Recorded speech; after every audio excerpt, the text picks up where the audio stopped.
has been known to be a trailblazer in this industry. We have tried our best to ensure that we set the pace for every other group or company in Africa. We intend not just to meet with the standards set by Nigerian companies, but the global standard, and which is why today Titex Homes has branches in Dubai, US, and UK, apart from our numerous branches in Nigeria.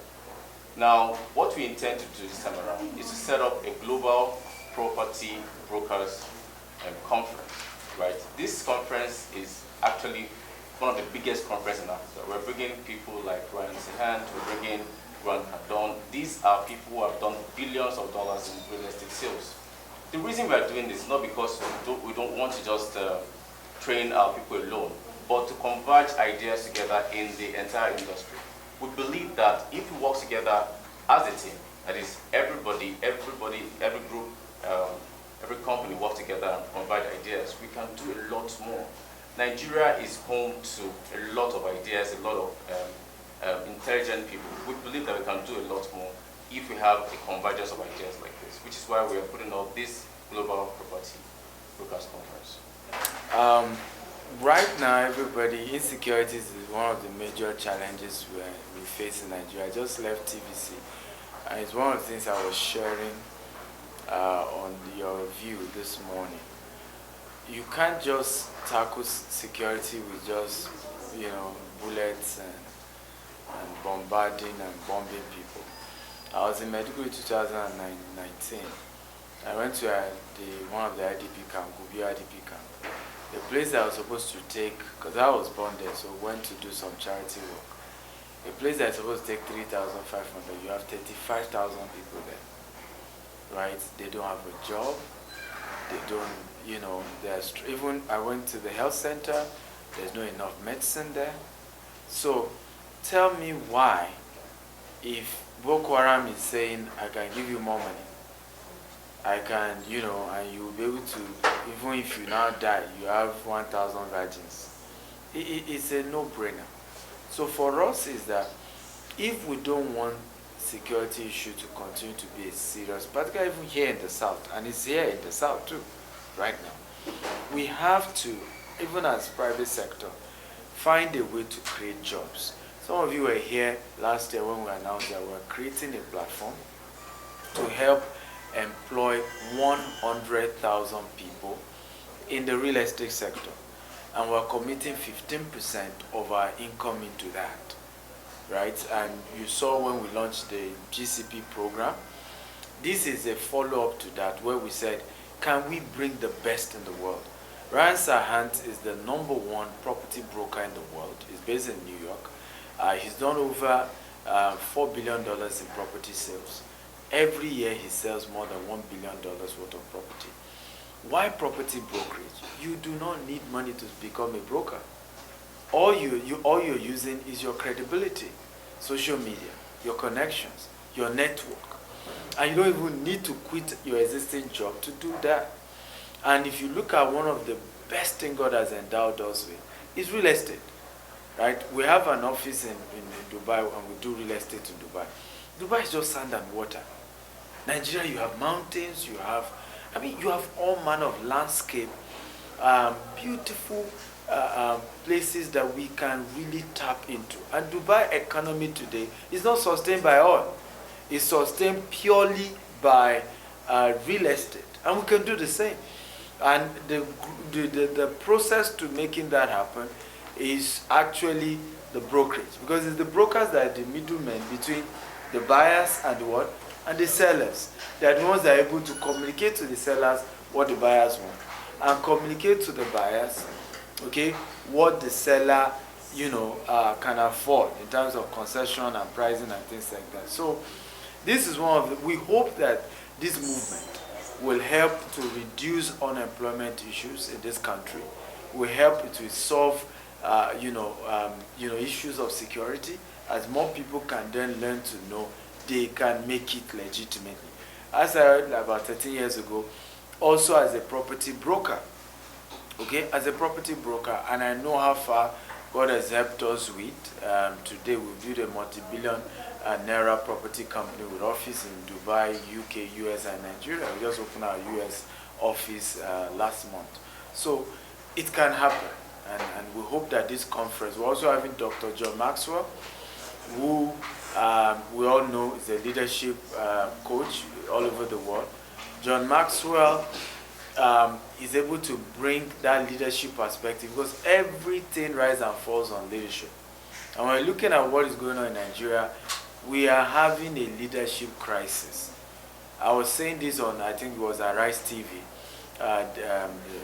yesterday or so, that what I can't understand about Nigeria is how a state governor will not own up to what's going on in this country, how a president will not own up, how a senator will not own up, right? And yet it's okay. It just sounds okay. And some of us, the sheep followers too, we begin to defend. He's a Yoruba man, he's my tribe people. All the time he hates we Yorubas. What nonsense are you talking about? Does poverty know Yoruba or Igbo or Muslim? Or they started kidnapping students now. Are Muslim not the one being kidnapped in some of those schools? Are they not Fulanis being kidnapped? So when we start all this nonsense that we do, it's just really painful. But we, the private sector, need to start moving in. Because listen, our business is going to be affected. If we don't take this thing seriously, we won't have a business to run. So we brought John Maxwell to also help drive home that point of leadership. Because for you to be a successful property broker, you have to be a leader. You have to lead yourself first. Because to convince a customer to buy property, you must know what you are talking about. You must know the subject matter. You must have led yourself. Part of leadership is that you don't go late to meet a prospect, right? And leadership means you will have planned yourself, not to say it was Lagos traffic. He won't buy from you, right? So that's why Dr. John Maxwell. We also have Grant Cardone, who's done over $2.5 billion in property sales. And the funny thing with Grant Cardone, he raised almost $1 billion in property investment on Facebook, on social media. Right? So the young people are complaining about how, there's no money, there's no opportunity.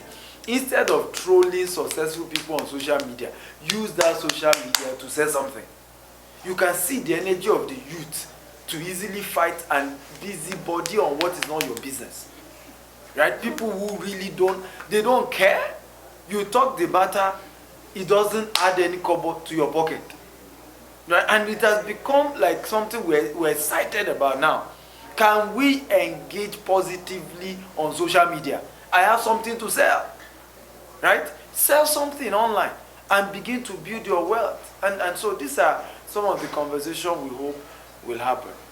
For the job project, we already have over 5,000 people now who are signed up into our GTAS Brokers program. And this conference also is hosting over 12,000 people. 10,000 online, 2,000 physically in Nigeria, Landmark Event Center, and then in Dubai also.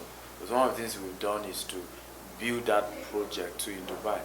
And we're having amazing people. What I love about Dubai is the cosmopolitan nature of that. So people from different parts of the world are joining for the conference too. What we've already done over 5,000. Now we have over 4 estates in that Dangote refinery corridor. So we've launched the Jasper Gardenia, and if you go there now, you will not even recognize that place. People are already investing, and we're building about between over 2,000 housing units in that corridor. And by the end of the year, we'll be inviting you to come and dedicate as people move into their house. Like he said, the conference actually to show how you can also get into the real estate business and become a broker. Now, there's something mentioned about Ryan Sant. Ryan Sant is known internationally. He has that acumen. He has so many resorts, making not less than $1 billion sales every year. So we want to show the Nigerian audience, that's the Nigerian brokers and the global brokers, for those that want to go into the real estate sector, how you can also become an international broker. Meaning, what are those things you need to learn? What are those secrets? What are those strategies? What are those processes? So whoever is interested that wants to go into the brokerage business, you want to become an international broker. Don't forget, it's not just a Nigerian market we're looking at, it's a global market. So there's something they do there that we are yet to do, why we can't get the result they are getting. So whoever wants to get that kind of a result, so either you are already a broker or you want to become an international broker, that's upgrade your level. So this event is open. But not a Nigerian company. Like we said, where we have offices all over the world. For the GDP of the country, definitely, the brokers are usually how you know how much is even being sold when it comes to real estate, right? So the more property you sell, the more, first of all, those companies are able to pay tax, right? The more the states are fine, the more the federal government have revenue. In fact, when you look at the Bureau of Statistics, their last quarter, the real estate sector, in fact, for last year, after the COVID-19 lockdown, real estate was the first to kind of jump out of recession, even as we speak. But that can be better, because like I said, even agriculture is still real estate, tourism is still real estate, even expanding healthcare is still under real estate. You can't open big hospital without land. Everything still requires land, property. So the more brokers are in that space, the more we're able to create wealth. Remember, these brokers have families, they have children. Remember, these brokers also pay tax, some form of tax, even if it's VAT or something. So it's about wealth distribution, and that's what really happens when you're able to grow that broker space. We're hoping we can do that with this kind of conference, because it's a global conference. It gives you a global perspective to this, and for those who will be able to even learn how to start selling properties outside Nigeria and do brokerage in US and UK, what then happens is that they still live in Nigeria.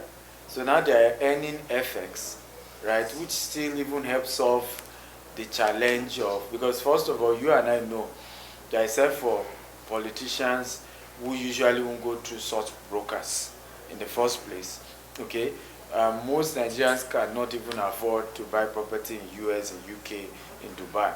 So what we are teaching is how you can be in Nigeria, yet you're able to connect with somebody who lives in Malaysia or lives in China, and still show him a property in China, you understand, and he can buy. And because we are like the gateway. What we've done with all these countries is that you are not in those countries, we are.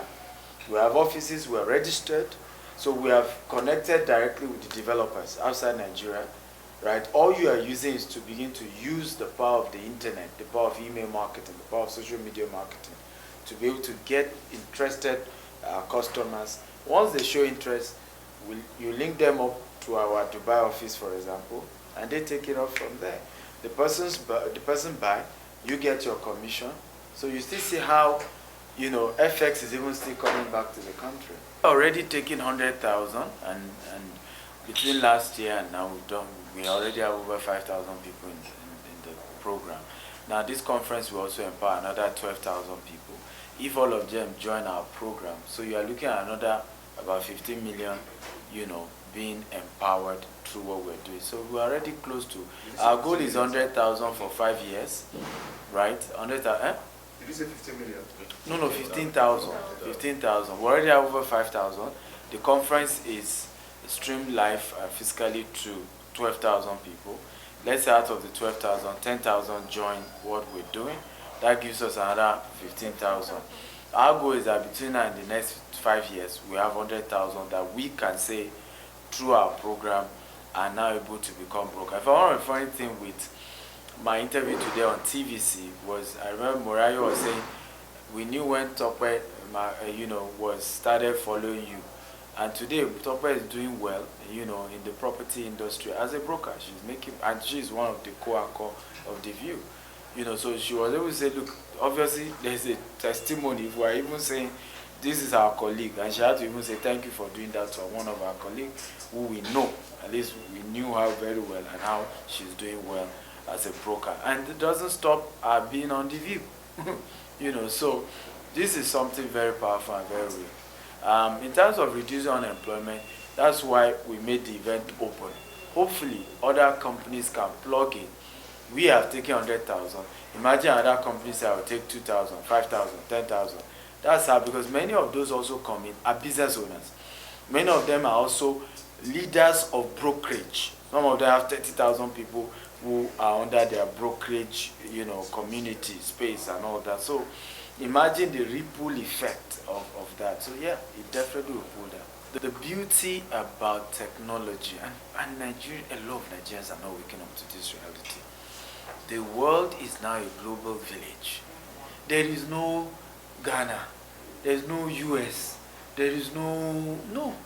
From Nigeria, you have access to the world as long as you have internet and a mobile phone, right? For example, 98% of GTEx Homes customers buying GTEx property in Nigeria are not even in Nigeria. 98%. They are not even Nigeria. Many of them are Nigerians in diaspora. In fact, can I shock you that some of the ones doing business with us in Nigeria are not even Nigerians in Nigeria.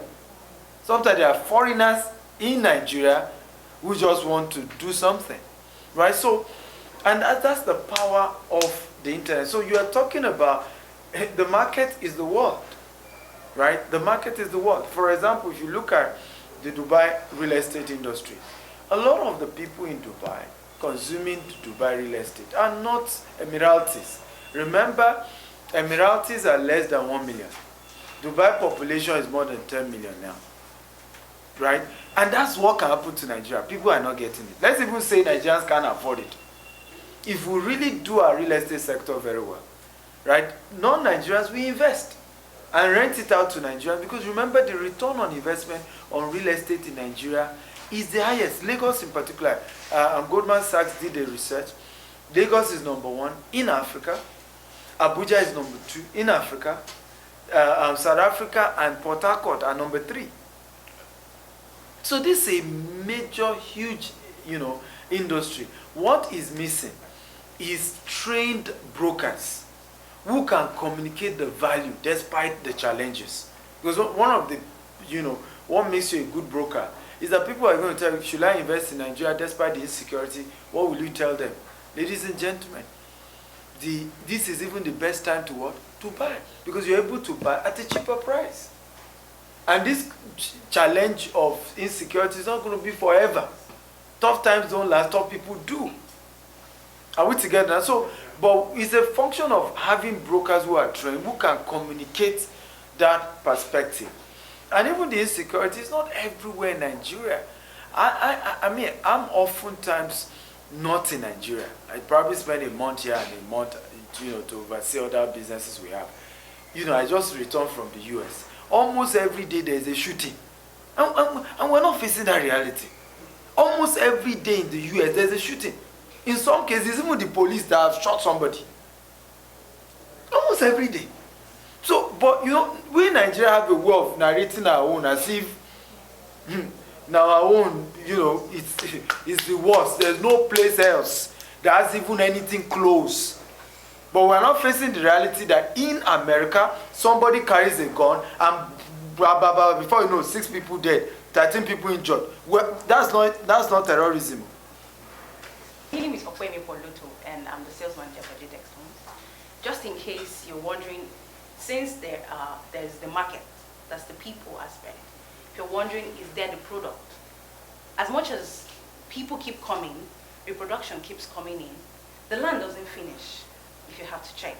That's one of the things you begin to wonder, that just in case this horizon is being finished, you realize before you come back, the horizon is gone again.